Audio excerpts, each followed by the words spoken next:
Gadis kecil ini menemukan sebuah sarang burung yang super besar di dalam gua. Diam-diam dia memanjat.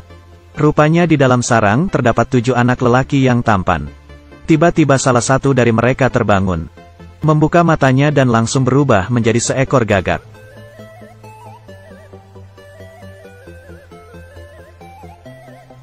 Gadis kecil ini bernama Danka. Sejak kecil ibunya selalu bersikap dingin kepadanya. Tidak peduli apapun yang dilakukannya, sang ibu tidak pernah memerhatikannya. Meskipun dia sengaja nakal di depan ibunya, sang ibu juga hanya terdiam. Dia sedih.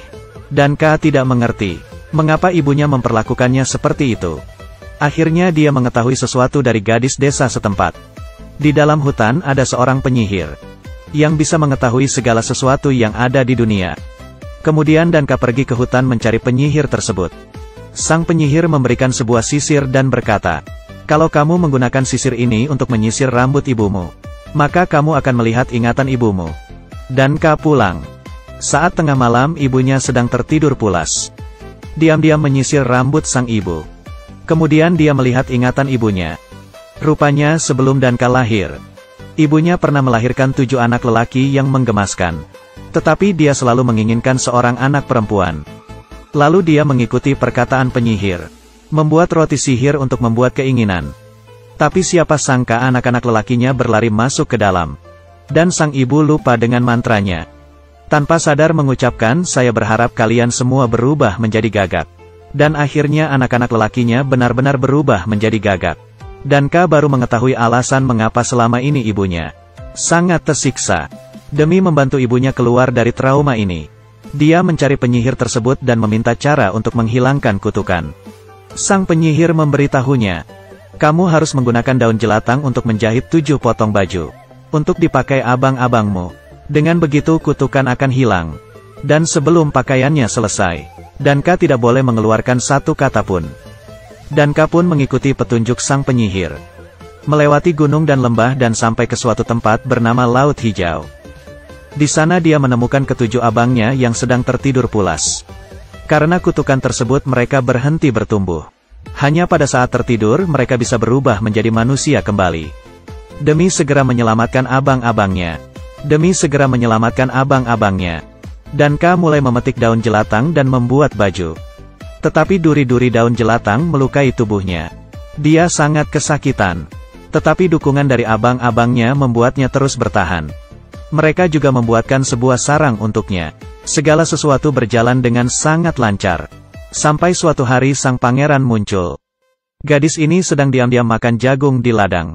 Tiba-tiba seekor babi hutan berlari ke arahnya. Danka ketakutan dan berlari. Babi hutan terus mengejarnya. Tiba-tiba terdengar suara tembakan. Danka pun terjatuh. Untung Danka tidak apa-apa. Tetapi babi hutan tersebut sekarat. Ternyata ada 2 pangeran sedang berburu di luar ladang jagung. Tetapi mereka tidak mengetahui keberadaan Danka. Melihat ajudan yang datang untuk membawa babi hutan, Danka segera kabur. Melihat di dalam ladang jagung masih ada pergerakan.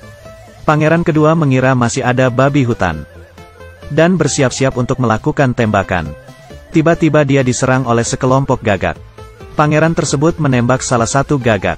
Melihat kejadian itu Danka segera berbalik, dan segera membawa pergi gagak yang tergeletak di tanah. Awalnya pangeran kedua berencana memberi pelajaran kepada wanita aneh ini. Tetapi dihentikan oleh pangeran pertama. Pangeran pertama adalah orang yang baik tetapi dia gagap. Danka membawa abangnya yang terluka pergi mencari sang penyihir. Nyawa abangnya pun tertolong. Pada malam hari ketika sang penyihir tertidur, Danka penasaran dan menyisir rambut sang penyihir. Dan melihat masa lalu sang penyihir. Rupanya sang penyihir adalah seorang ratu di negeri ini. Karena melahirkan seekor kucing makanya dianggap sebagai penyihir. Dia hampir dibakar mati oleh massa. Tapi akhirnya diselamatkan oleh seseorang dan belajar sihir. Keesokan harinya Danka pergi ke tepi sungai untuk menjemur daun jelatang. Dan tanpa sengaja bertemu dengan pangeran pertama yang gagap. Danka melihat pangeran pertama hatinya polos. Dengan sabar menggunakan bahasa isyarat dan memberitahu pangeran pertama. Dia menggunakan daun jelatang ini untuk membuat baju. Pada saat bersama Danka, pangeran pertama merasa sangat rileks. Dan gagapnya menjadi berkurang. Waktu kecil dikarenakan trauma makanya dia menjadi gagap. Dan setelah itu hubungan mereka berdua semakin dekat. Tiba-tiba turun hujan deras. Demi menyelamatkan daun jelatang yang sudah dijemur kering, dia tidak peduli dengan guyuran hujan. Akibatnya kehujanan dia jatuh sakit. Danka sekarat. Abang-abangnya datang ke istana meminta bantuan pangeran pertama.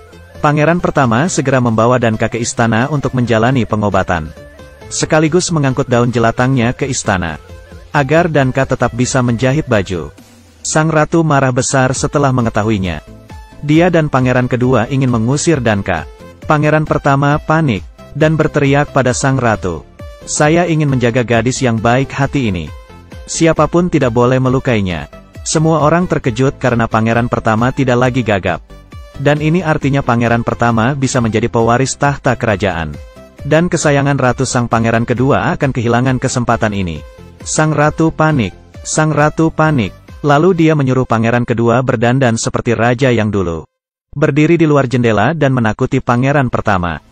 Berusaha membuat pangeran pertama gagap lagi. Tetapi Danka si pemberani berhasil menggagalkan rencana ini. Melihat Danka yang begitu berani, pangeran pertama terharu dan segera melamarnya. Danka mengiyakannya.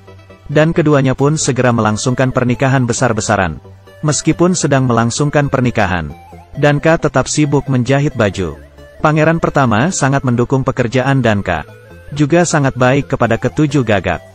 Tak lama kemudian Danka hamil anak pangeran pertama. Sang ratu yang keji menggunakan trik lama. Di saat Danka akan melahirkan, dia menyusun rencana agar pangeran pertama pergi dari istana. Malam itu sang ratu memaksa ingin menjaga Danka. Pada saat ratu tertidur, Danka yang pintar mengambil sisir dan menyisir rambutnya. Rupanya ratu yang dulu dicelakakan oleh wanita gemuk ini. Wanita gemuk ini mengganti anak sang ratu dengan seekor kucing. Dan menjadikan dirinya sendiri sebagai ibu dari bayi tersebut. Akhirnya dia pun menjadi ratu. Danka sangat terkejut. Dia segera membawa bajunya dan kabur dari istana. Tetapi pada saat itu sudah waktunya bayinya lahir. Di dalam istana terdengar suara tangisan bayi. Dan sekali lagi sang ratu mengganti bayi yang baru saja lahir dengan gagak. Sang ratu menggendong bayi tersebut dan berdiri di tembok istana. Dia melihat ke bawah, dan segera melempar bayi tersebut ke bawah. Abang-abang gagak bergegas datang dan menyelamatkan bayi tersebut. Sang ratu menggunakan trik lama, menuduh Danka sebagai penyihir dan menangkapnya. Masih tersisa satu potong baju yang belum diselesaikan oleh Danka. Dia tidak bisa berbicara untuk membela diri sendiri. Dan langsung dibawa untuk ke tempat eksekusi hukuman. Di dalam mobil kerangkeng dia masih tetap menjahit baju. Di saat tersisa setengah lengan yang belum terjahit dia sudah terikat di atas tiang. Di saat kritis ini, abang-abang gagak bergegas datang. Danka segera membaca mantra, semoga kalian berubah menjadi manusia. Dan setelah itu abang-abangnya semua berubah menjadi manusia. Semua orang terkejut. Abang-abangnya menggendong dan melepas Danka dari tiang. Tetapi sang ratu malah menuduh Danka menggunakan ilmu sihir. Dan memerintahkan para prajurit untuk membakar mati Danka dan abang-abangnya. Tepat pada saat itu pangeran pertama kembali. Danka memberitahu pangeran pertama. Sang ratu bukanlah ibu kandungnya. Tetapi sang ratu menyanggah dengan tegas. Rupanya penyihir yang tinggal di hutan juga datang. Dan mengembalikan bayinya kepada mereka. Sang ratu masih saja berdalih. Lalu penyihir menangkap sang ratu.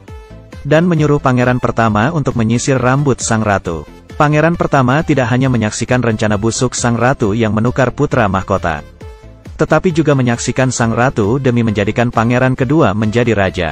Melempar sebongkah batu yang besar dari tembok istana ke arah pangeran pertama. Akibatnya yang terlempar malah sang raja dan mengakibatkan beliau meninggal. Dan karena trauma pangeran pertama menjadi gagap. Setelah pangeran pertama mengetahui kebenarannya, dia mengusir ratu yang licik keluar.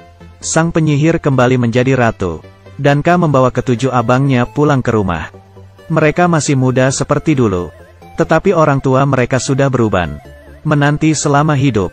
Akhirnya mereka sekeluarga berkumpul kembali. Ini adalah film yang dibuat ulang dari dongeng Grimm. Ceritanya penuh dengan memori masa kanak-kanak. Terutama di akhir film. Ketika orang tua yang penuh dengan uban melihat anak-anak mereka kembali. Matanya penuh dengan air mata. Gambaran ini begitu mengharukan. Film ini sangatlah bagus. Cocok ditonton anak-anak bersama dengan orang tua. Saya adalah Lan Lan. B1, sampai jumpa.